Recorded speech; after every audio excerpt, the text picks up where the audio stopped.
ఈ మూవీ చూసావా? Real story ఇదే. 16 మంది అమ్మాయిల్ని మారభంగం చేసి చంపి తినేశారు. ఇంత జరిగే కూడా ఒక సింపుల్ రీజన్ తో జైలు నుంచి బయటకు వచ్చారు. అది 2005 నుంచి 2016 మధ్యలో నోయిడాలో చిన్న పిల్లలు వరుసగా కనిపించకుండా పోతున్నారు. ఒకరోజు పిల్లలు క్రికెట్ ఆడుతుంటే బాల్ సైడ్ కాలువలో పడింది. అది తీయడానికి పోతే ఒక ప్లాస్టిక్ కవర్ లో ఒక చిన్న పిల్లడు చేయి కనిపించింది. పోలీసు దాన్ని ఎవిడెన్స్ గా పట్టుకొని ఎంక్వైరీ చేస్తే తెలిసింది ఏమిటంటే ఆ బంగ్లాకి ఇంకో సైడ్ నా మురికి కాలువలో మనుషుల యొక్క స్కల్స్, బోన్స్ దొరికాయి. అవి మొత్తం ఒక 16 మందివి.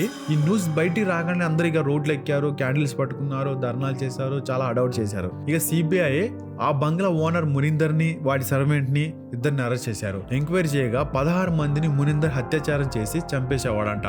ఒకసారి డెడ్ బాడీతో కూడా చేసేవాడంట. ఇదంతా జరిగాక వాడి సర్వెంట్ సురేందర్ వాళ్ళని కట్ చేసి వండి తినేసేవాడంట, లేకపోతే కుక్కలకు వేసేవాడంట. ఇవన్నీ తానే ఒప్పుకున్నాడు. వీడియో ప్లే చేస్తా.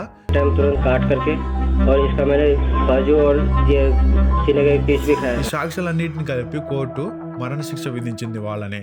సడన్ గా 2023లో అలహాబాద్ హైకోర్టు ఇద్దరిని కూడా నిర్దోషం చెప్పి తేల్చి రిలీజ్ చేసింది. వాళ్ళ మీద పెట్టిన అన్ని తప్పుడు ప్రచారాలు వాళ్ళు చేశారని చెప్పి సాక్ష్యాలు దొరికేంత వరకు వాళ్ళు నిర్దోషం చెప్పి తేల్చింది కోర్టు. ఈ స్టోరీ బేస్ చేసుకునే సెక్టర్ 36 మూవీ వచ్చింది.